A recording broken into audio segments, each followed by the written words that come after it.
দক্ষিণ এশিয়ার রাজনীতির মঞ্চে না একটা গোপন চুক্তি রীতিমতো তোলপাড় ফেলে দিয়েছে।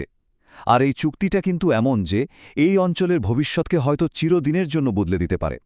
আজকের এই বিশ্লেষণে আমরা ঠিক সেই রহস্যময় চুক্তির গভীরে যাব, দেখব কিভাবে এটা ভারত বাংলাদেশের সম্পর্ক থেকে শুরু করে গোটা বঙ্গোপসাগরের ক্ষমতার ভারসাম্যকেই নাড়িয়ে দিতে চলেছে। ব্যাপারটা বেশ অদ্ভুত, তাই না? একটা সময় ছিল যখন বাংলাদেশকে ভারতের সবচেয়ে নির্ভরযোগ্য বন্ধু বলে মনে করা হতো। যে দেশটা একসময় ভারতের সঙ্গে কাঁধে কাঁধ মিলিয়ে উন্নয়নের পথে হাঁটত, আজ তাদের কূটনৈতিক পথটা যেন এক অজানা বাঁকে মোড় নিচ্ছে। হঠাৎ করে দুই দেশের সম্পর্কের সেই উষ্ণতা যেন কোথায় হারিয়ে যাচ্ছে। আর এই প্রশ্নটা কিন্তু এমনি এমনি উঠছে না। রিসেন্টলি বেশ কিছু ঘটনা এই সন্দেহকে আরও জোরালো করছে। যেমন ধরুন, পাকিস্তানের সঙ্গে সুর মিলিয়ে কিছু বিতর্কিত মন্তব্য করা, আবার চীনের সঙ্গে মাখামাখিটা একটু বেশি বেড়ে যাওয়া, এমনকি ভারতের অত্যন্ত সংবেদনশীল চিকেনস নেক বা শিলিগুড়ি করিডোর নিয়ে নতুন করে উদ্বেগ তৈরি করা, এই সব কিছুই কিন্তু একটা বড় পরিবর্তনেরই ইঙ্গিত দিচ্ছে। আর এই সব কিছুর একেবারে কেন্দ্রবিন্দুতে রয়েছে আমেরিকা এবং বাংলাদেশের অন্তর্বর্তী সরকারের মধ্যে হওয়া এক রহস্যময় চুক্তি, যা নিয়ে এখন তোলপাড় চলছে গোটা বিশ্বে। চলুন এই চুক্তির প্রতিটি স্তর এক এক করে খুলে দেখা যাক। তো চুক্তিটা হয়েছে ডোনাল্ড ট্রাম্পের নেতৃত্বাধীন মার্কিন প্রশাসন আর মোহাম্মদ ইউনুসের নেতৃত্বাধীন বাংলাদেশের অন্তর্বর্তী সরকারের মধ্যে। কিন্তু যে বিষয়টা সবাইকে সবচেয়ে বেশি ভাবাচ্ছে তা হলো এর গোপনীয়তা। কেন এত তাড়াহুড়ো করে সবকিছু লুকিয়ে চুক্তি সই করার চেষ্টা হলো? আর সবচেয়ে বড় প্রশ্ন উঠছে এর সময়টা নিয়ে।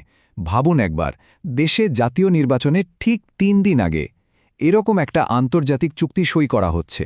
এটা কি গণতান্ত্রিক রীতিনীতির সঙ্গে যায়? এর পেছনের আসল উদ্দেশ্যটা আসলে কি? দেশের বিদেশমন্ত্রী বা প্রতিরক্ষা মন্ত্রী কাউকে কিছু জানানো হলো না। তাদের পুরোপুরি অন্ধকারে রেখে কেন এমন একটা সিদ্ধান্ত নেওয়া হলো? বাংলাদেশের সাধারণ মানুষের মধ্যে এখন একটা ভয় কাজ করছে যে আমেরিকা কি তাদের দেশকে নিজেদের স্বার্থসিদ্ধির জন্য ব্যবহার করবে।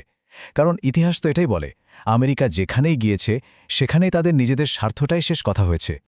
এখন প্রশ্ন হল, এই চুক্তি ভারতের জন্য কতটা ভালো আর কতটা খারাপ? সত্যি বলতে কি, এটা ভারতের জন্য একটা দুইধারী তলোয়ারের মতো, যার একদিকে যেমন সুযোগ আছে তেমনি অন্যদিকে রয়েছে মারাত্মক ঝুঁকি। দেখুন, একদিকে বাংলাদেশে মার্কিন সামরিক উপস্থিতি চীনের প্রভাবকে কমাতে পারে, যেটা দিল্লির জন্য অবশ্যই একটা স্বস্তির কারণ। কিন্তু মুদ্রার তো অপর পিঠও আছে। সেই একই মার্কিন বিমানঘাঁটি থেকে ভারতের উত্তর পূর্বাঞ্চলের সঙ্গে মূল ভূখণ্ডের একমাত্র সংযোগ, মানে ওই সরু চিকেন স্নেক এলাকাটার উপর নজরদারি চালানো খুবই সহজ হয়ে যাবে, যা ভারতের জাতীয় নিরাপত্তার জন্য এক বিরাট চিন্তার কারণ। এবার এর অর্থনৈতিক দিকটা একটু ভাবুন।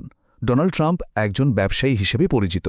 তিনি যদি বাংলাদেশকে শুল্কমুক্ত বাণিজ্য সুবিধা দেন, তাহলে আমেরিকার বড় বড় টেক্সটাইল কোম্পানিগুলো সোজা বাংলাদেশে গিয়ে কারখানা খুলবে। এর সরাসরি প্রভাব পড়বে ভারতের বস্ত্রশিল্পের ওপর। বিশেষ করে পশ্চিমবঙ্গ এবং তামিলনাড়ুর মতো রাজ্যগুলোতে যারা এই পেশার সঙ্গে যুক্ত, তারা এক বিশাল প্রতিযোগিতার মুখে পড়বে, আর বাজার হারানোর একটা বড় আশঙ্কা তৈরি হবে। তাহলে এই যে বাণিজ্যিক সুবিধা, এর বিনিময়ে আমেরিকা ঠিক কী চাইছে? খবর যা বলছে তাতে তাদের দাবিগুলো বেশ পরিষ্কার।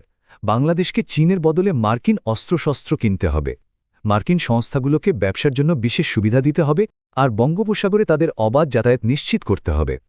এই চুক্তির ফলে শুধু ভারত বা বাংলাদেশ নয়, গোটা বঙ্গোপসাগর এলাকাটাই কিন্তু একটা নতুন ভূ-রাজনৈতিক খেলার মাঠে পরিণত হতে চলেছে। ভারত সবসময় চেয়েছে বাংলাদেশ যেন নিরপেক্ষ থেকে নিজের উন্নতি করে। কিন্তু এখন যদি বঙ্গোপসাগর মার্কিন যুদ্ধজাহাজ আর চীনা সাবমেরিনের খেলার মাঠে পরিণত হয়, তাহলে এই অঞ্চলের শান্তি হয়তো চিরদিনের জন্য হারিয়ে যেতে পারে। আমেরিকা, চীন, ভারত, এমনকি মিয়ানমার সকলে এখানে নিজেদের প্রভাব বিস্তারের খেলায় নেমে পড়েছে। কিন্তু এই ক্ষমতার লড়াইয়ে শেষ পর্যন্ত সাধারণ মানুষের কি হবে, সেটাই এখন সবচেয়ে বড় প্রশ্ন। এই বিশাল খেলার একেবারে কেন্দ্রে রয়েছে বাংলাদেশ, আর তাদের সামনে এখন এক কঠিন পরিস্থিতি। তাদের নেয়া একটা সিদ্ধান্তই কিন্তু দেশের ভবিষ্যৎ পথটা ঠিক করে দেবে। বাংলাদেশের মানুষের ভয়টা ঠিক এখানেই। যদি নির্বাচনে জেতার পর নতুন সরকার এই চুক্তিটা মেনে না নেয়, তাহলে আমেরিকা হয়তো তাদের উপর কঠোর অর্থনৈতিক নিষেধাজ্ঞা চাপিয়ে দেবে, আর সেই পরিস্থিতি সামলানো বাংলাদেশের মতো উন্নয়নশীল অর্থনীতির জন্য প্রায় অসম্ভব হয়ে পড়বে। তাহলে আসল প্রশ্নটা কি দাঁড়াচ্ছে? বাংলাদেশ কি আমেরিকার ওপর অতিরিক্ত নির্ভর করে একটা বড় ভুল করছে, নাকি চীনের প্রভাব থেকে বেরোনোর জন্য এটাই তাদের কাছে একমাত্র রাস্তা ছিল? এই সিদ্ধান্তের পরিণতি কি হবে তার বিচার হয়তো সময় করবে।